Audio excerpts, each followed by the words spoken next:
Good morning, Ma'am Jessica. Sorry. Oh, parang ano.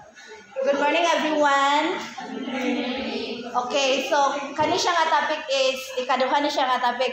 Last nga chapter, saan nga chapter ato ayin? Basta chapter 3. And then mo sa chapter 3 mo ni last nga topic, then napay next nga topic. So family and personal preparation. So learning objectives. At the end of the lesson, the students must be able to understand the spiritual, psychological, socioeconomic, and physical aspect of marriage preparation, appreciate the importance of the spiritual growth and faith and marriage, and perform on how to manage family personal preparation. Kana, muna ako ang challenge. So number 1, personal part. Personal, psychological, Saan sa number 1? Wow, bright. Next. Next. Wala na cancer, lagi mo. No? Dama ko sa learning objectives, no? Physical. Preparation. Kinsa nag-practical? Kaya mo rin, gusto ko So, kato siya nga topic is, mo to siya mga subtopic sa ko ang content. So, first is personal preparation are needed by the couple as they look forward to life together. Sometimes so much planning and arrangements are focused on the wedding that the preparations for the marriage life may be overlooked from the moment that the man and the woman considered themselves as an engaged couple, although it may not be formalized yet through the pamamanhikan planning for their wedding and marriage life begins. The more than a year, nor should be less than 6 months, the couple will have this time to make a last examination of their relationship and how they feel about each other, after which their final decision to marry is made. So kung mayroon ta personal preparation, dapat nasa atong kaugalingon is ready na ta mo take or mo enter sa relationship na marriage. No, kay kung dili mo ka prepared, na jud tendency nga magbuwag ra gihapon mo sa imong partner. Dili ka kanang kasagaran na sulod na kanang bitong gaduha pa ka sa laki nya, okay na lang ka. Kasagaran kasi mga situation nga no makasulod o nga ni basi dili pa prepared ang isa ka tao, isa ka bae o isa ka laki. Tinod ka kanang nabuntisan. Kaya kung kanang mo nabuntisan kay syempre ang side sa baji dapat imo na siyang kanang kuanan kay kanang wow sa iyang katungod sumunang maskin og wapay kanang ready or baskin pag di sila personal preparation or di pa sila prepared is mo go na lang sila kay tungod guys nakaburos sila or napayuban nga di jud sila mo kuan kay di pa man sila prepared. So kamo maminyo mo pohon dapat tamo ani ha personal preparation. Next is the spiritual preparation. Read sa everyone week kay hangat man oy. Study of sacraments reveals the rise of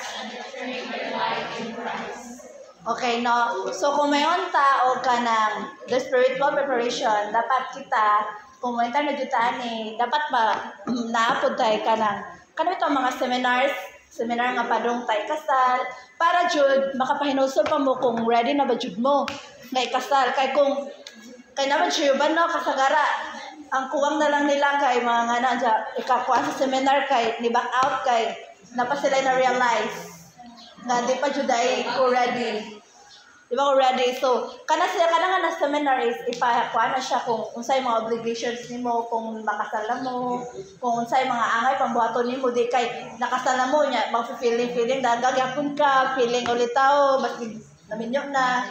So, di siya maayo. Muna need sa before ka enter of marriage, na jud ni siya spiritual preparation para jud makuha jud ninyo nga okay, ready na ko makasal. Dahil yung mga seminars, dahil mga conference, i-question mo, i-challenge mo sa Ginoo kung asa mo taman. Next is, okay, please read everyone.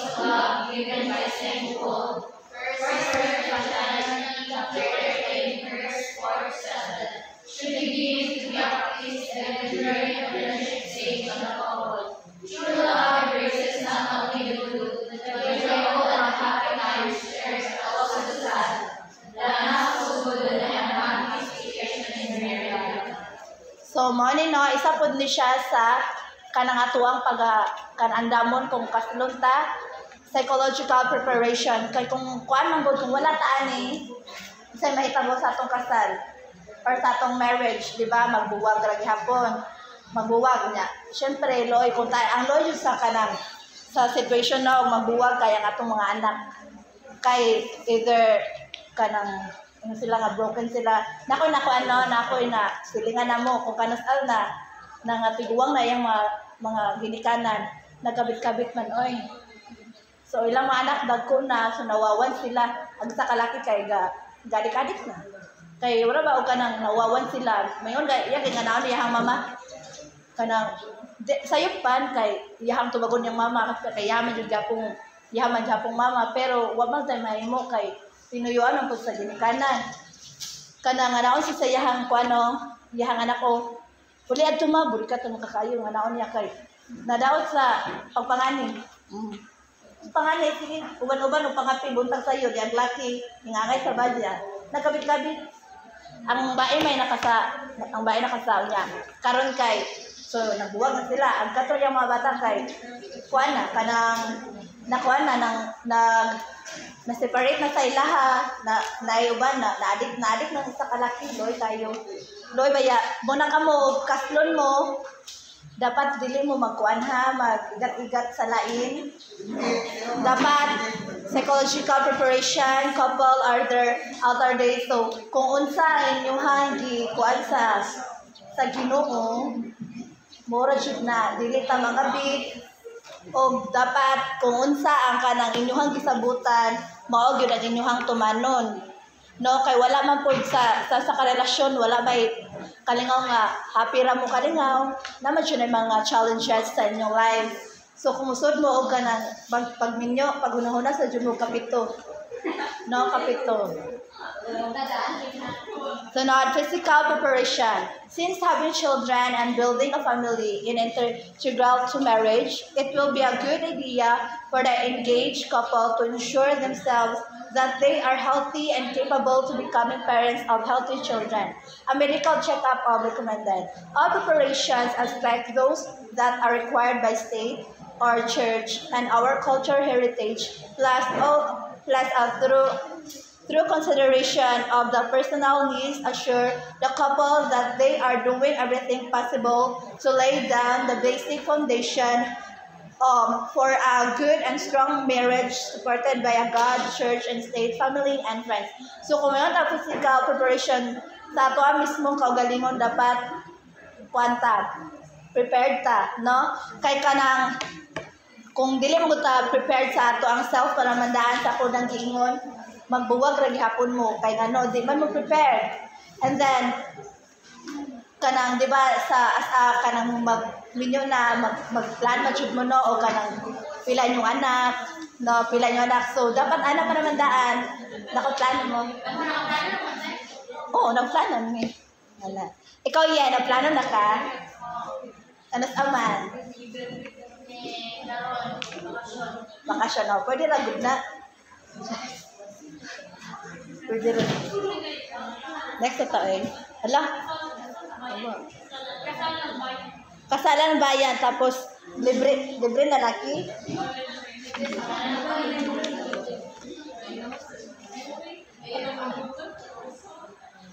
Next is economic preparation. It is just important to discuss to settle the material and financial aspects before marriage. Ideally, couples should begin their marriage life living on their own. This way, adjustment to each other would come more easily and smoothly, and there are no other to relate to on a daily basis. They should consider what could they afford to get.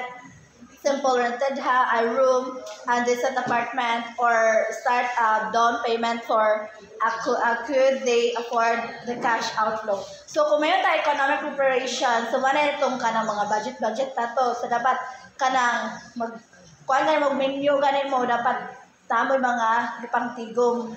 So kami kay wala no. Wala. Ikaw kay pag menu ninyo kanang sinabutan or kalit-kalit. So kalit-kalit no, kasagaran should kalit-kalit, pero okay raman na kay maka-survivor man gyapon ta. Maka-survivor ta. Pero kung question mo no, kasagaran jud sa mga dato kay sagara mo sa mga dato kay di sila pa makiminyo kay wa pa sila na-settle. O kay wa pa sila itigom. O labi man jud punang maminyutan natay kabalingong bay. O namakot ko sa bulsa. Kay kung maminyo magutaw niya, wa tay kabalingong bay kasagara. Okay ra ko kay ako ang umagad kay kana bitong kuan kana butan dili para sa uban, di ba na uban nga kuan kay daog-daogan kundi kanang basta kanang libakon ana bitaw tanan na bitaw. So muna isa ka surindiran sa mga binaji no, karoyan ko sa Ginoo kay butan ra gyapon pinangga ra pud ko.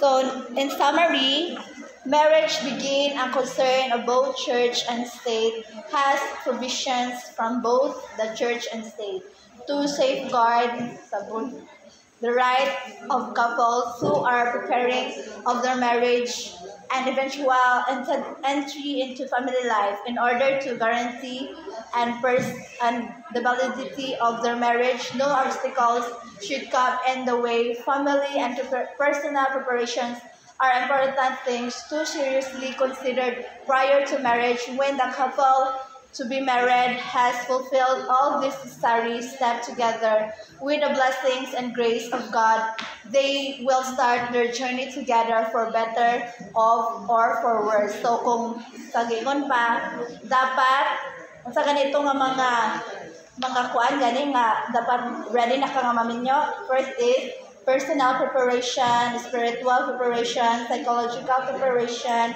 economic preparation, and physical preparation. So, mo to siya. Thank you for listening, guys. Naramay nakatunan. Mag-list ka. Oh, very good. Digital kami nyo, wapa tayo kwarta na. Ikaw siya lang. When man ka plan ninyo? Mga pala edad din nyo, gusto mo ninyo? Na, 30 ka. O mag-30 ka. Ayan, dan ako. Thank you.